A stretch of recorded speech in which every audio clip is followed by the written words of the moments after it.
So this problem which have been solved in the previous video, and till the displacement we have solved. Now we are going to calculate the stresses and reaction in this video, right? So to calculate the stresses, you need to understand the equation for the stress, where stress, it will be, first we will write the element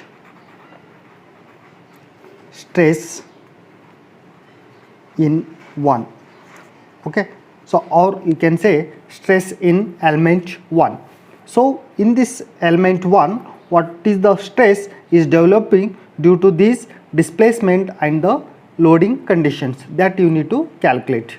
So in the previous video we have calculated L and S for all the elements, and also you calculated the displacement. So in the displacement also you have calculated here. So the displacement which you obtained in the previous class is here V3, U3, V2 and U3, okay. So sorry, here it will be U2, V2 and U3. So this displacement we obtained in the previous video. Now after this we are going to calculate the stresses in each element. So I will write the equation for stress, where sigma is equal to Young's modulus into the strain, okay, where Young's modulus is equal to stress by strain, stress upon strain. Now in the same format we will write for the element 1, where we will say sigma 1 for stress in element 1 and material properties, that is E1, and this is the strain. So now how you will calculate the strain for the truss element, okay. So this is the one equation where we can obtain the stresses, and again there is a one more equation where you have calculated the displacement in each displacement, each element, okay. Suppose three displacement we obtained here. There are two methods you can remember. So we obtained U2, V2, U3, okay. So here you can directly write E1, the epsilon is nothing but U2 by length of the element 1, that is L1 you can say, okay. So directly you can substitute this value in this equation. And there is another method, when if you are confusion, then the basic equation we can remember by using OR, I can say, where sigma 1 is equal to E1 by L1 minus C minus S CS, or you can also represent it as LM minus L minus M LM. So after this, whatever the displacement we have U1, V1, U2, V2 for the element 1. These four displacement we have, right? So there basically you can represent the Young's modulus if it is given in the question. And now for this problem, the Young's modulus, it is not mentioned. So E1 by L1, the length for the element 1, it is given as 400. And now what is the value of C? It is nothing but L, that is 1, and where S is nothing but M, that we obtain 0. Again minus 1, sorry, it will be plus 1, 0, right? Now let us represent the displacements. So at 1 it is fixed, so we have considered the boundary conditions are 0, 0, okay. U1, V1 both will be 0 at this node. Now U2 we obtained here in the displacement, so you can see. So U2 value, that is 173.2 into 10 power of 3 by AE. So this we obtained, you can see 173.2 into 10 power of 3 by AE.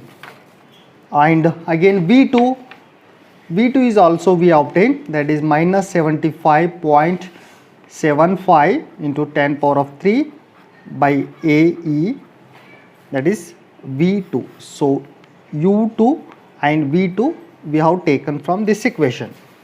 Now we'll go for solution again. E is the value, constant value, by 400. Again, now you make the multiplication. Minus 1 into 0 you will get 0, 0, next 0 into 0. So plus 1 into this value, third one, third row, third column. Okay, so that is 173.2 into 10 power of 3 by AE. Now 0 into this value, again you will get 0, right? So it is nothing but it is E1 by 400 into 173.2 10 power of 3 by AE. Is it? So what is this value now? That is the value of U2, which you have mentioned earlier, right? So same thing you will get. Even if you made these steps also you will get in this form. Okay, so now you can make the multiplication of this, you will get the stress equation. Okay, so anyhow I will do with my calculator. 173.2 into 10 power of 3 by 400. Okay, so this EE will get cancelled. Okay, you can say E1 because for element 1, so that will be cancelled. Now only 400 will be remaining. So I can say it is 433, okay, by 433 by A is your stress. We can write the stress in Newton per millimeter square. Okay, because the dimensions, the length and length modulus, it will be in the millimeter, so we have taken Newton per millimeter square. Similarly, we can calculate for element 2 also, stress in element 2. Same equation you can write, where sigma 2 is equal to E2 epsilon 2. So now what will be the epsilon for element 2? As I told you, you can shortly go for the steps, where V2 you can take E2 V2 by L2. So directly you can substitute the value of V2, then you will get the stress in element 2. So E2 value, it will be constant, by L2 value, what is the length of the element 2, that is 300, into what is the value of V2, just now we have taken, that is minus 75.75 into 10 power of 3 by AE. Let us say again A2, E2 for the element 2. Okay, so now 75.75 into 10 power of 3 divided by 300. So I obtained 252.5 by A. When E2 will get cancelled. Okay, only you have to take as A. So that is the solution. So again it will be in Newton per millimeter square. Now stress in element 3. Okay, same, sigma 3 is equal to E3 epsilon 3. Now what will be here in epsilon 3, where E3 we can write into epsilon is nothing but the third displacement. Third displacement we obtained U3. You can see here only 3 displacement we obtained, U2, V2, U3. The remaining is U3, third one. That value is minus 31.25 into 10 power of 3 by AE3. Okay, that value I written. Now again we'll calculate here. What is the value of, see, we written E3 value, and again I forgot to write L3, E3 by L3. So this is E3 by L3 into U3. So this is 31.25 into 10 power of 3 by L3 value, the length for the element 3 we have obtained 500. Okay, so that L3 value somewhere we are obtained, you can see that is 500 into 500. I have to write down here. Now I will write here. So divided by 500. So I obtained minus 60. So anyhow here also it will be minus because the U3 value is minus. So it will be again minus 62.5 by A Newton per millimeter square after cancelling the E3. So this is the solution to calculate the stresses in the aluminum. Now again you need to calculate the reaction force, right? That is supportive reaction forces also you can say. So how to calculate the reaction forces? Okay, first I will tell you in the diagram. So in this figure, at node 1 it is fixed. It means there will be reaction force at the node 1 in both the axes. Both the axis is nothing but in horizontal and vertical axis, because the stress it will develop the displacement in both the axis. So the reaction forces will be occurs in both the direction. It means now we can write for this. I will write down here so that you can understand. I will say R1. So 1 indicates the node 1 and the direction I will say X, R1X. This is the reaction in the horizontal axis. Okay, again I will say the reaction at 1 in the vertical. So there will be 2 reactions at node 1. Again come to the node 2. So at this node 2 it is free. So there will be no supports or it is not a fix. It is free at node 2. So there will be no reaction at 2. Again if you come to node 3. So at node 3 there is a roller support. It means the reaction it cannot occurs in the horizontal axis because it can roll in the horizontal. So there will be displacement in the horizontal, right? So the reaction it will be there in the vertical axis. So that I can write R3 for node 3 and the direction it will be Y. So there will be no reaction in the X axis. So in that way you have to understand the reaction solution, right? So after that what will be the equation for R1X? So now you go to the equation where you calculated the finite element equation, that you have to take. Okay, so that is here. So where we have substituted in the finite element equation, that is KUF. So in the KUFX, so this is for F1X, F1Y. So this is for node 1 related, node 2 and node 3.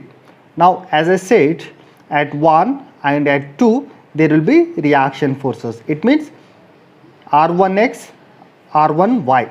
Okay, so in the way instead of here this one, it will be now the reaction R1X, R1Y, R2X, R2Y, R3X, R3Y, like that. Okay, so wherever the reaction forces we have identified, that equation you just pick from this matrix.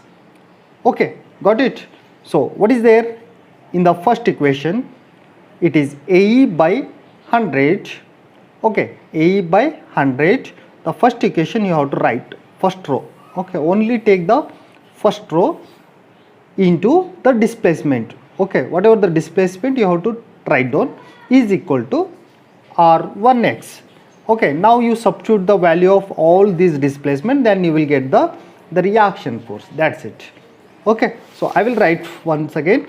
So how to write this one for R1X? So first I will take the whatever the outside value it is given, AE by 100. So write down the matrix 0.37, 0.096, again 0, 0, minus 0.128, the last one is minus 0.096 into the all the displacement you have to write, like u1 v1, u2 v2, u3 v3. Okay, so once you return, just you make the multiplication with 0.37 into u1, that is 0 anyhow. You have to substitute the boundary conditions also. Okay, once you return this equation, once you taken from this equation, then you have to make multiplication after substituting the boundary conditions. Okay, so after that, when you will make the multiplication, you will get the reaction force, one solid equation you will get.